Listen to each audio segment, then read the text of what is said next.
പ്രിയമുള്ളവരെ, വിശുദ്ധ ബൈബിൾ ഉൽപ്പത്തി മുതൽ വെളിപാട് വരെ നമുക്കൊന്നിച്ച് ഒരു വട്ടമെങ്കിലും വായിച്ച് ധ്യാനിക്കുക എന്ന ഉദ്ദേശത്തോടു കൂടിയാണ് ഈ പോഡ്കാസ്റ്റ് ചെയ്യുന്നത്. ഈ ബൈബിൾ പാരായണത്തിന് നമ്മൾ ഉപയോഗിക്കുന്നത് POC മലയാളം ബൈബിളാണ്. ഓർക്കുക, നാം വചനം വായിക്കുമ്പോൾ ഈശോ വചനമായി നമ്മോടൊപ്പം ഉണ്ടായിരിക്കും. മുടക്കം കൂടാതെ വചനം വായിക്കുന്നത് ഒരു നിയോഗമായി നമുക്കെടുക്കാം. അതിനായി പരിശുദ്ധാത്മാവേ, ഞങ്ങളെ ശക്തിപ്പെടുത്തണമേ എന്ന് പ്രാർത്ഥിക്കാം. അതോടൊപ്പം വചനത്തിലെ വാഗ്ദാനങ്ങൾ ഞങ്ങളിലും ഞങ്ങളുടെ കുടുംബങ്ങളിലും നിറവേറണമേ എന്ന് പ്രാർത്ഥിച്ചുകൊണ്ട് നമുക്ക് ആരംഭിക്കാം. ഇന്ന് നമ്മൾ വായിച്ചു ധ്യാനിക്കുക ഉൽപ്പത്തി പുസ്തകം 31 മുതൽ 33 വരെയുള്ള അധ്യായങ്ങളാണ്. ഉൽപ്പത്തി പുസ്തകം അധ്യായം 31. യാക്കോബ് ഒളിച്ചോടുന്നു. ലാബാന്റെ മക്കൾ ഇങ്ങനെ പറയുന്നത് യാക്കോബ് കേട്ടു. നമ്മുടെ പിതാവിൻ്റെ സ്വത്തെല്ലാം യാക്കോബ് കൈവശപ്പെടുത്തി. നമ്മുടെ പിതാവിൻ്റെ മുതലുകൊണ്ടാണ് അവൻ ഈ സ്വത്തൊക്കെ സമ്പാദിച്ചത്. ലാബാന് തന്നോട് പണ്ടത്തെ പോലെ താല്പര്യമില്ലെന്ന് അവൻ്റെ മുഖഭാവത്തിൽ നിന്ന് യാക്കോബിന് മനസ്സിലായി. കർത്താവ് യാക്കോബിനോട് അരുൾ ചെയ്തു, നിന്റെ പിതാക്കന്മാരുടെയും ചാർച്ചക്കാരുടെയും നാട്ടിലേക്ക് തിരിച്ചു പോവുക, ഞാൻ നിന്നോടുകൂടെ ഉണ്ടായിരിക്കും. യാക്കോബ് റാഹേലിനെയും ലേയയെയും താൻ ആടുമേയിച്ചിരുന്ന വയലിലേക്ക് വിളിപ്പിച്ചു. അവൻ അവരോട് പറഞ്ഞു, മുമ്പത്തെ പോലെയല്ല നിങ്ങളുടെ പിതാവിന് എന്നോടുള്ള മനോഭാവം. എന്നാൽ എൻ്റെ പിതാവിൻ്റെ ദൈവം എൻ്റെ കൂടെ ഉണ്ടായിരുന്നു. എൻ്റെ കഴിവ് മുഴുവനും ഉപയോഗിച്ച് നിങ്ങളുടെ പിതാവിന് വേണ്ടി ഞാൻ പണിയെടുത്തിട്ടുണ്ടെന്ന് നിങ്ങൾക്കറിയാമല്ലോ. എന്നിട്ടും നിങ്ങളുടെ പിതാവ് എന്നെ ചതിക്കുകയും 10 തവണ എൻ്റെ കൂലിയിൽ മാറ്റം വരുത്തുകയും ചെയ്തു. പക്ഷേ എന്നെ ദ്രോഹിക്കാൻ ദൈവം അവനെ അനുവദിച്ചില്ല. പുള്ളിയുള്ള ആടുകളായിരിക്കും നിന്റെ കൂലി എന്ന് അവൻ പറഞ്ഞാൽ എല്ലാ ആടും പുള്ളിയുള്ളതിനെ പ്രസവിക്കും. അതല്ല, വരയുള്ള ആടുകളായിരിക്കും നിനക്ക് കൂലി എന്ന് അവൻ പറഞ്ഞാൽ ആടുകളൊക്കെ വരയുള്ളതിനെ പ്രസവിക്കും. അങ്ങനെ ദൈവം നിങ്ങളുടെ പിതാവിൻ്റെ ആടുകളെ അവനിൽ നിന്നെടുത്ത് എനിക്ക് തന്നിരിക്കുന്നു. ആടുകൾ ഇണചേരുന്ന കാലത്ത് എനിക്കുണ്ടായ സ്വപ്നത്തിൽ ഞാൻ തലയുയർത്തി നോക്കിയപ്പോൾ ഇണചേരുന്ന മുട്ടാടുകളൊക്കെ പൊട്ടും പുള്ളിയും വരയുമുള്ളവയായിരുന്നു. അപ്പോൾ ദൈവത്തിൻ്റെ ദൂതൻ സ്വപ്നത്തിൽ യാക്കോബേ എന്ന് വിളിച്ചു. ഇതാ ഞാൻ എന്ന് ഞാൻ വിളി കേട്ടു. ദൂതൻ പറഞ്ഞു, തലയുയർത്തി നോക്കുക, ഇണചേരുന്ന മുട്ടാടുകളെല്ലാം പൊട്ടും പുള്ളിയും വരയുമുള്ളവയാണ്. ലാബാൻ നിന്നോട് ചെയ്യുന്നതൊക്കെ ഞാൻ കാണുന്നുണ്ട്. നീ കൽത്തൂണിന് അഭിഷേകം ചെയ്യുകയും വ്രതമെടുക്കുകയും ചെയ്ത സ്ഥലമായ ബേതേലിലെ ദൈവമാണ് ഞാൻ. എഴുന്നേറ്റ് ഇവിടം വിട്ട് നിന്റെ ചാർച്ചക്കാരുടെ നാട്ടിലേക്ക് തിരിച്ചു പോവുക. റാഹേലും ലേയായും പറഞ്ഞു, നമ്മുടെ പിതാവിൻ്റെ വീട്ടിൽ നമുക്ക് എന്തെങ്കിലും ഓഹരിയോ അവകാശമോ ഉണ്ടോ? നമ്മളെ അന്യരായിട്ടല്ലേ അവൻ കരുതുന്നത്. നമ്മെ വിൽക്കുകയും കിട്ടിയ പണം തിന്നു നശിപ്പിക്കുകയുമല്ലേ ചെയ്തത്. നമ്മുടെ പിതാവിൽ നിന്ന് ദൈവം എടുത്തു മാറ്റിയ സ്വത്തെല്ലാം നമുക്കും നമ്മുടെ മക്കൾക്കും അവകാശപ്പെട്ടതാണ്. അതിനാൽ ദൈവം അങ്ങയോട് കൽപ്പിച്ചത് ചെയ്യുക. യാക്കോബ് മക്കളെയും ഭാര്യമാരെയും ഒട്ടകപ്പുറത്ത് കയറ്റി. അവർ കാലികളെയും ആടുമാടുകളെയും തെളിച്ചുകൊണ്ട് പാതാൻ ആരാമിൽ വെച്ച് സമ്പാദിച്ച സകല സ്വത്തുക്കളുമായി കാനാൻ ദേശത്ത് തൻ്റെ പിതാവായ ഇസഹാക്കിൻ്റെ അടുത്തേക്ക് പുറപ്പെട്ടു. ലാബാൻ ആടുകളുടെ രോമം വെട്ടാൻ പോയിരിക്കുകയായിരുന്നു. റാഹേൽ തൻ്റെ പിതാവിൻ്റെ കുലദേവന്മാരുടെ വിഗ്രഹങ്ങളെല്ലാം കട്ടെടുത്തു. അരമായനായ ലാബാനെ യാക്കോബ് കബളിപ്പിച്ച് സ്ഥലം വിട്ടുപോകാൻ ഉദ്ദേശിക്കുന്ന കാര്യം അവനെ അറിയിച്ചില്ല. തനിക്കുള്ളതെല്ലാം എടുത്തുകൊണ്ടാണ് അവൻ സ്ഥലം വിട്ടത്. അവൻ നദി കടന്ന് മലമ്പ്രദേശമായ ഗിലെയാദിനു നേരെ തിരിഞ്ഞു. ലാബാൻ പിന്തുടരുന്നു. യാക്കോബ് ഒളിച്ചുപോയ കാര്യം 3-ാം ദിവസമാണ് ലാബാൻ അറിഞ്ഞത്. തൻ്റെ സഹോദരന്മാരെയും കൂട്ടി ലാബാൻ 7 ദിവസം യാക്കോബിനെ പിന്തുടർന്ന് മലമ്പ്രദേശമായ ഗിലെയാദിൽ വെച്ച് അവൻ്റെ അടുക്കൽ എത്തിച്ചേർന്നു. എന്നാൽ ദൈവം രാത്രി ഒരു സ്വപ്നത്തിൽ പ്രത്യക്ഷപ്പെട്ട് അരമായനായ ലാബാനോട് പറഞ്ഞു, നല്ലതോ ചീത്തയോ ആയ ഒരു വാക്കുപോലും യാക്കോബിനോട് പറയാതിരിക്കാൻ സൂക്ഷിച്ചു കൊള്ളുക. യാക്കോബ് മലമ്പ്രദേശത്ത് കൂടാരമടിച്ചിരിക്കെ ലാബാൻ അവൻ്റെ മുൻപിൽ കടന്നു. തൻ്റെ ചാർച്ചക്കാരുമൊത്ത് ലാബാനും ഗിലെയാദിലെ മലമ്പ്രദേശത്ത് കൂടാരമടിച്ചു. ലാബാൻ യാക്കോബിനോട് ചോദിച്ചു, നീ എന്താണ് ഈ ചെയ്തത്? എന്നെ കബളിപ്പിച്ച് വാളാൽ നേടിയ തടവുകാരെ പോലെ എൻ്റെ പെൺമക്കളെ കൊണ്ടുപോകുന്നതെന്തുകൊണ്ട്? എന്നെ കബളിപ്പിച്ച് എന്നോട് പറയാതെ ഒളിച്ചോടിയത് എന്തിനാണ്? ഞാൻ ആഹ്ലാദത്തോടെ പാട്ടുപാടി കിന്നരവും വീണയും വായിച്ച് നിങ്ങളെ യാത്രയാക്കുമായിരുന്നുവല്ലോ. എനിക്ക് എൻ്റെ പുത്രന്മാരെയും പുത്രിമാരെയും ചുംബിക്കുന്നതിന് അവസരം തരാഞ്ഞതെന്ത്? നീ ബുദ്ധിശൂന്യമായിട്ടാണ് പ്രവർത്തിച്ചത്. നിന്നെ ഉപദ്രവിക്കുവാൻ എനിക്ക് കഴിയും. എന്നാൽ നല്ലതോ ചീത്തയോ ആയി യാതൊന്നും യാക്കോബിനോട് പറയാതിരിക്കാൻ സൂക്ഷിക്കുക എന്ന് നിങ്ങളുടെ പിതാവിൻ്റെ ദൈവം കഴിഞ്ഞ രാത്രി എന്നോട് പറഞ്ഞു. പിതാവിൻ്റെ വീട്ടിലെത്താനുള്ള തീവ്രമായ ആഗ്രഹം കൊണ്ടാണ് നീ പോന്നതെങ്കിൽ എൻ്റെ കുലദേവന്മാരെ കട്ടെടുത്തത് എന്തിന്? യാക്കോബ് ലാബാനോട് പറഞ്ഞു, അങ്ങയുടെ പുത്രിമാരെ അങ്ങ് ബലം പ്രയോഗിച്ച് എന്നിൽ നിന്ന് പിടിച്ചെടുക്കുമെന്ന് ഞാൻ ഭയപ്പെട്ടു. അങ്ങയുടെ ദേവന്മാർ ആരുടെ കയ്യിൽ കാണുന്നുവോ അയാൾ മരിക്കട്ടെ. അങ്ങയുടേത് എന്തെങ്കിലും എൻ്റെ കൈവശമുണ്ടെങ്കിൽ നമ്മുടെ സഹോദരങ്ങളെ സാക്ഷി നിർത്തി തിരിച്ചെടുത്തു കൊള്ളുക. റാഹേൽ ദേവന്മാരെ മോഷ്ടിച്ച വിവരം യാക്കോബ് അറിഞ്ഞിരുന്നില്ല.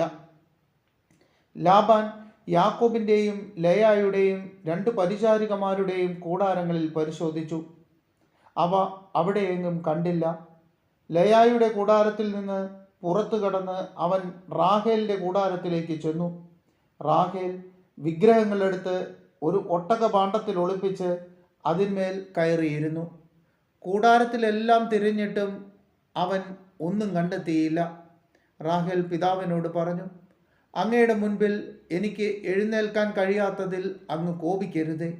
എനിക്കിപ്പോൾ മാസമുറയാണ്. അവൻ തിരഞ്ഞെങ്കിലും വിഗ്രഹങ്ങൾ കണ്ടെത്തിയില്ല. അപ്പോൾ രോഷാകുലനായ യാക്കോബ് ലാബാനോട് കയർത്തു. അവൻ ചോദിച്ചു, എൻ്റെ പേരിലുള്ള കുറ്റം എന്താണ്? ഇത്ര ആവേശത്തോടെ എൻ്റെ പിന്നാലെ പാഞ്ഞു വരാൻ എന്തു തെറ്റാണ് ഞാൻ ചെയ്തത്? എൻ്റെ സാധനങ്ങളൊക്കെ പരിശോധിച്ചില്ലേ?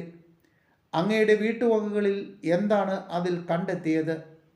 അങ്ങയുടെയും എൻ്റെ സഹോദരങ്ങളുടെ മുമ്പിൽ അവയൊക്കെ നിരത്തി വയ്ക്കുക. അവർ വിധി പറയട്ടെ. 20 കൊല്ലം ഞാൻ അങ്ങയുടെ കൂടെയായിരുന്നു. അങ്ങയുടെ ചെമ്മരിയാടുകൾക്കും കോലാടുകൾക്കും ഗർഭചിത്രം സംഭവിച്ചിട്ടില്ല. അങ്ങയുടെ മുട്ടാടുകളെ ഞാൻ കൊന്നു തിന്നിട്ടില്ല. കാട്ടുമൃഗങ്ങൾ കടിച്ചു കീറിയവയെ ഞാൻ അങ്ങയുടെ അടുത്ത് കൊണ്ടുവന്നിട്ടില്ല. ആ നഷ്ടം ഞാൻ തന്നെ സഹിച്ചു. രാത്രിയിലോ പകലോ കളവു പോയവയ്ക്കും അങ്ങ് എന്നിൽ നിന്ന് നഷ്ടപരിഹാരം ഈടാക്കിയിരുന്നു. അതായിരുന്നു എൻ്റെ സ്ഥിതി. പകൽ ചൂടും രാത്രി തണുപ്പും എന്നെ കാർന്നു തിന്നു. ഉറക്കം എൻ്റെ കണ്ണുകളിൽ നിന്ന് ഓടിയകന്നു. 20 കൊല്ലം ഞാൻ അങ്ങയുടെ വീട്ടിലായിരുന്നു. 14 കൊല്ലം അങ്ങയുടെ 2 പെൺമക്കൾക്ക് വേണ്ടിയും 6 കൊല്ലം ആടുകൾക്ക് വേണ്ടിയും ഞാൻ വേല ചെയ്തു. 10 തവണ അങ്ങ് എൻ്റെ കൂലിയിൽ മാറ്റം വരുത്തി. എൻ്റെ പിതാവായ അബ്രാഹത്തിൻ്റെ ദൈവവും ഇസഹാക്കിൻ്റെ ഭയവുമായവൻ എൻ്റെ ഭാഗത്തില്ലായിരുന്നുവെങ്കിൽ അങ്ങ് എന്നെ വെറും കൈയോടെ പറഞ്ഞു വിടുമായിരുന്നു. എൻ്റെ കഷ്ടപ്പാടും ദേഹാധ്വാനവും ദൈവം കണ്ടു. അതുകൊണ്ടാണ് കഴിഞ്ഞ രാത്രി അവിടുന്ന് അങ്ങയെ ശകാരിച്ചത്. ലാബാനുമായി ഉടമ്പടി. ലാബാൻ യാക്കോബിനോട് പറഞ്ഞു, ഈ പെൺമക്കൾ എൻ്റെ പുത്രിമാരാണ്, ഈ കുട്ടികൾ എൻ്റെ കുട്ടികളും, ഈ ആട്ടിൻകൂട്ടവും എൻ്റേതു തന്നെ, ഈ കാണുന്നതൊക്കെ എൻ്റേതാണ്. എൻ്റെ ഈ പെൺമക്കൾക്കും അവർക്കുണ്ടായ കുട്ടികൾക്കും വേണ്ടി എന്താണ് എനിക്കിന്ന് ചെയ്യാൻ കഴിയുക? നമുക്കൊരു ഉടമ്പടി ഉണ്ടാക്കാം. എനിക്കും നിനക്കും മധ്യേ അതൊരു സാക്ഷ്യമായിരിക്കട്ടെ. അപ്പോൾ യാക്കോബ് ഒരു കല്ലെടുത്ത് തൂണായി കുത്തി നിർത്തി. കല്ല് പെറുക്കി കൂട്ടുക, യാക്കോബ് തൻ്റെ ചാർച്ചക്കാരോട് പറഞ്ഞു. അവർ കല്ലെടുത്ത് ഒരു കൂമ്പാരം കൂട്ടി. ആ കൂമ്പാരത്തിന്മേൽ ഇരുന്ന് അവർ ഭക്ഷണം കഴിച്ചു. ലാബാൻ അതിനെ ഏഗാർ സഹദൂത്ത എന്ന് വിളിച്ചു. യാക്കോബ് അതിനെ ഗലേദ് എന്നും. ഈ കൽക്കൂമ്പാരം എനിക്കും നിനക്കും മധ്യേ സാക്ഷ്യമായിരിക്കും എന്നു ലാബാൻ പറഞ്ഞു. അതുകൊണ്ടാണ് ഗലേദ് എന്ന് അതിന് പേര് ലഭിച്ചത്. തൂണിന് മിസ്പ എന്ന് പേരിട്ടു. കാരണം ലാബാൻ പറഞ്ഞു, നാം പരസ്പരം പിരിഞ്ഞിരിക്കുമ്പോൾ കർത്താവ് എനിക്കും നിനക്കും മധ്യേ കാവലായിരിക്കട്ടെ. എൻ്റെ പുത്രിമാരോട് നീ അപമര്യാദയായി പെരുമാറുകയോ എൻ്റെ പുത്രിമാർക്ക് പുറമെ നീ ഭാര്യമാരെ സ്വീകരിക്കുകയോ ചെയ്താൽ ആരും നമ്മുടെ കൂടെ ഇല്ലെങ്കിലും ദൈവം നമുക്ക് മധ്യേ സാക്ഷിയാണെന്ന് ഓർക്കുക.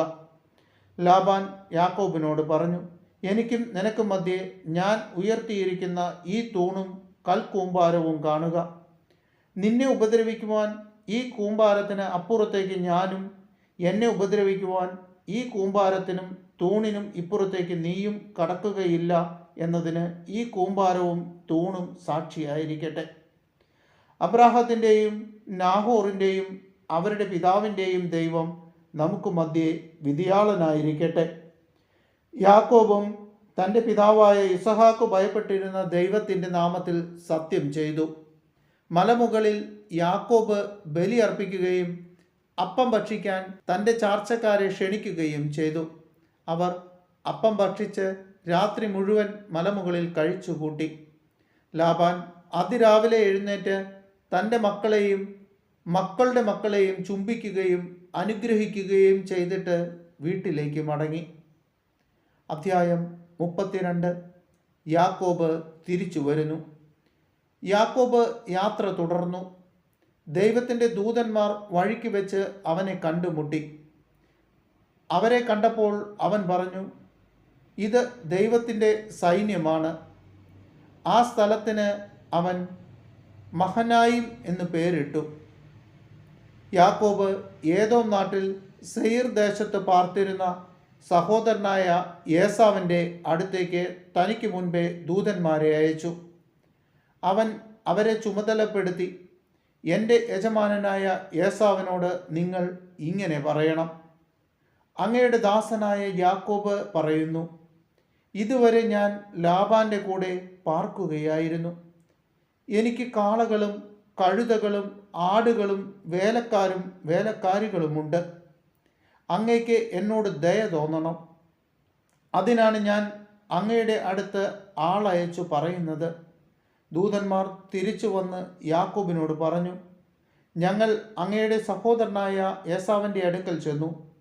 അവൻ 400 ആളുകളുടെ അകമ്പടിയോടെ അങ്ങയെ കാണാൻ വരുന്നുണ്ട്. യാക്കോബ് വളരെയധികം ഭയപ്പെട്ട് അസ്വസ്ഥനായി. തൻ്റെ കൂടെയുണ്ടായിരുന്ന ആളുകളെയും ആടുമാടുകളെയും ഒട്ടകങ്ങളെയും എല്ലാം അവൻ 2 ഗണമായി തിരിച്ചു. ഏസാവ് വന്ന് ഒരു ഗണത്തെ നശിപ്പിക്കുന്ന പക്ഷം മറ്റേ ഗണത്തിന് ഓടി രക്ഷപ്പെടാമല്ലോ എന്നവൻ ചിന്തിച്ചു. അവൻ ഇങ്ങനെ പ്രാർത്ഥിച്ചു, എൻ്റെ പിതാക്കന്മാരായ അബ്രാഹത്തിൻ്റെയും ഇസഹാക്കിൻ്റെയും ദൈവമേ, നിന്റെ നാട്ടിലേക്കും നിന്റെ ചാർച്ചക്കാരുടെ അടുത്തേക്കും തിരികെ പോവുക. ഞാൻ നിനക്ക് നന്മ ചെയ്യും എന്ന് അരുൾ ചെയ്ത കർത്താവേ, അങ്ങ് ഈ ദാസനോട് കാണിച്ച കാരുണ്യത്തിനും വിശ്വസ്തതയ്ക്കും ഞാൻ ഒട്ടും അർഹനല്ല. കേവലം ഒരു വടിയുമായിട്ടാണ് ഞാൻ ജോർദാൻ കടന്നത്. ഇപ്പോഴിതാ ഞാൻ 2 ഗണമായി വർദ്ധിച്ചിരിക്കുന്നു. എൻ്റെ സഹോദരനായ ഏസാവിൻ്റെ കയ്യിൽ നിന്ന് എന്നെ രക്ഷിക്കണമെന്ന് ഞാൻ അങ്ങയോട് പ്രാർത്ഥിക്കുന്നു. അവൻ വന്ന് എന്നെയും കുഞ്ഞുങ്ങളെയും അമ്മമാരെയും നശിപ്പിച്ചേക്കുമെന്ന് ഞാൻ ഭയപ്പെടുന്നു. നിനക്ക് നന്മ ചെയ്ത് നിന്റെ സന്തതികളെ കടൽ തീരത്തെ മണൽത്തരി പോലെ എണ്ണാനാവാത്ത വിധം വർദ്ധിപ്പിക്കും എന്ന് അവിടുന്ന് അരുൾ ചെയ്തിട്ടുണ്ടല്ലോ. അന്ന് രാത്രി അവൻ അവിടെ താവളമടിച്ചു. തൻ്റെ പക്കലുള്ളവയിൽ നിന്ന് അവൻ സഹോദരനായ ഏസാവിന് ഒരു സമ്മാനമൊരുക്കി. 200 പെൺകോലാടും 20 ആൺകോലാടും 200 പെണ്ണാടും 20 മുട്ടാടും കറവയുള്ള 30 ഒട്ടകം, അവയുടെ കിടാക്കൾ, 40 പശു, 10 കാള, 20 പെൺകഴുത, 10 ആൺകഴുത എന്നിവയെ അവൻ മാറ്റി നിർത്തി. ഈ ഓരോ കൂട്ടത്തെയും വേറെ വേറെ തൻ്റെ ഭൃത്യന്മാരെ ഏൽപ്പിച്ചിട്ട് യാക്കോബ് അവരോട് പറഞ്ഞു, എനിക്ക് മുൻപേ പോവുക. കൂട്ടങ്ങൾ തമ്മിൽ അല്പം അകലമുണ്ടായിരിക്കണം. ഏറ്റവും മുൻപേ പോയവനെ അവൻ ചുമതലപ്പെടുത്തി, എൻ്റെ സഹോദരൻ ഏസാവ് നിങ്ങളെ കണ്ടുമുട്ടുമ്പോൾ നിങ്ങൾ ആരുടെ ആളുകളാണ്, നിങ്ങൾ എവിടെ പോകുന്നു, ഇതൊക്കെ ആരുടേതാണ് എന്ന് ചോദിക്കും. നിങ്ങൾ ഇപ്രകാരം മറുപടി പറയണം, ഇവ അങ്ങയുടെ ദാസനായ യാക്കോബിൻ്റേതാണ്. യജമാനനായ ഏസാവിനുള്ള ഉപഹാരമാണിത്. അവൻ ഞങ്ങളുടെ പിന്നാലെയുണ്ട്. രണ്ടാമനെയും മൂന്നാമനെയും കൂട്ടങ്ങളെ നടത്തിയിരുന്ന എല്ലാവരെയും അവൻ ഇതുതന്നെ പറഞ്ഞേൽപ്പിച്ചു. ഏസാവിനെ കാണുമ്പോൾ നിങ്ങളെല്ലാവരും ഇതുതന്നെ പറയണം, അങ്ങയുടെ ദാസനായ യാക്കോബ് തൊട്ടു പുറകെയുണ്ട് എന്നും പറയണം. അവൻ ഇപ്രകാരം ചിന്തിച്ചു, ഞാൻ മുൻകൂട്ടി അയച്ചിരിക്കുന്ന സമ്മാനം കൊണ്ട് എനിക്ക് അവനെ പ്രീതിപ്പെടുത്താനാവും. അത് കഴിഞ്ഞ് ഞാൻ അവനെ നേരിൽ കാണും, അവൻ എന്നെ സ്വീകരിച്ചേക്കും. അതിനാൽ സമ്മാനം മുൻകൂട്ടി അയച്ചിട്ട് അവൻ അന്ന് രാത്രി കൂടാരത്തിൽ തങ്ങി. യാക്കോബിൻ്റെ മൽപ്പിടുത്തം. ആ രാത്രി തന്നെ യാക്കോബ് തൻ്റെ 2 ഭാര്യമാരെയും 2 പരിചാരകമാരെയും 11 മക്കളെയും കൂട്ടിക്കൊണ്ട് യാബോക്ക് എന്ന കടവ് കടന്നു. അവരെ അവൻ പുഴയ്ക്കക്കരെ കടത്തിവിട്ടു. തൻ്റെ സമ്പാദ്യം മുഴുവൻ അക്കരെ എത്തിച്ചു. യാക്കോബ് മാത്രം ഇക്കരെ നിന്നു. അവിടെ വെച്ച് ഒരാൾ നേരം പുലരുന്നതുവരെ അവനുമായി മൽപ്പിടുത്തം നടത്തി. കീഴടക്കാൻ സാധ്യമല്ലെന്ന് കണ്ടപ്പോൾ അവൻ യാക്കോബിൻ്റെ അരക്കെട്ടിൽ തട്ടി.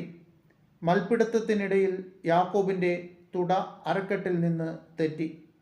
അവൻ പറഞ്ഞു, നേരം പുലരുകയാണ്, ഞാൻ പോകട്ടെ. യാക്കോബ് മറുപടി പറഞ്ഞു, എന്നെ അനുഗ്രഹിച്ചിട്ടല്ലാതെ അങ്ങയെ ഞാൻ വിടുകയില്ല. അവൻ ചോദിച്ചു, നിന്റെ പേരെന്താണ്? യാക്കോബ് അവൻ മറുപടി പറഞ്ഞു. അപ്പോൾ അവൻ പറഞ്ഞു, ഇനിമേൽ നീ യാക്കോബ് എന്നല്ല ഇസ്രായേൽ എന്ന് വിളിക്കപ്പെടും. കാരണം ദൈവത്തോടും മനുഷ്യരോടും നീ മല്ലിട്ട് ജയിച്ചിരിക്കുന്നു. യാക്കോബ് അവനോട് പറഞ്ഞു, അങ്ങയുടെ പേര് എന്നോട് പറയണമെന്ന് ഞാൻ അപേക്ഷിക്കുന്നു. എന്തിനാണ് എൻ്റെ പേരറിയുന്നത്? അവൻ ചോദിച്ചു. അവിടെ വെച്ച് അവൻ യാക്കോബിനെ അനുഗ്രഹിച്ചു. ദൈവത്തെ ഞാൻ മുഖത്തോട് മുഖം കണ്ടു, എന്നിട്ടും ഞാൻ ജീവനോടെ ഇരിക്കുന്നുവല്ലോ എന്ന് പറഞ്ഞുകൊണ്ട് യാക്കോബ് ആ സ്ഥലത്തിന് പെനുവേൽ എന്നു പേരിട്ടു.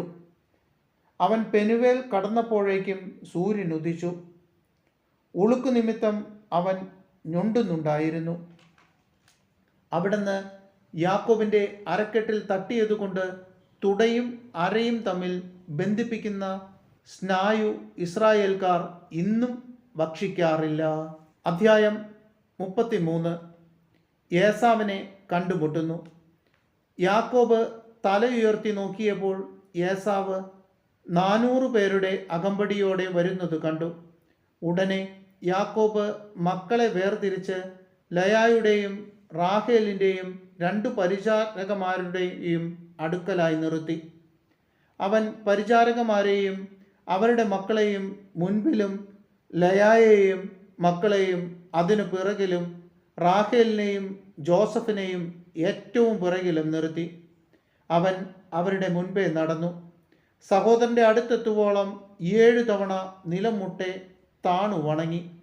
ഏസാവാകട്ടെ ഓടിച്ചെന്ന് അവനെ കെട്ടിപ്പിടിച്ച് ചുംബിച്ചു. ഇരുവരും കരഞ്ഞു. ഏസാവ് തലയുയർത്തി നോക്കിയപ്പോൾ സ്ത്രീകളെയും കുട്ടികളെയും കണ്ടു. അവൻ ചോദിച്ചു, നിന്റെ കൂടെ കാണുന്ന ഇവരൊക്കെ ആരാണ്? യാക്കോബ് മറുപടി പറഞ്ഞു, അങ്ങയുടെ ഈ ദാസന് ദൈവം കനിഞ്ഞു നൽകിയിരിക്കുന്ന മക്കളാണ്. അപ്പോൾ പരിചാരികമാരും അവരുടെ മക്കളും അടുത്തു ചെന്ന് ഏസാവിനെ വണങ്ങി.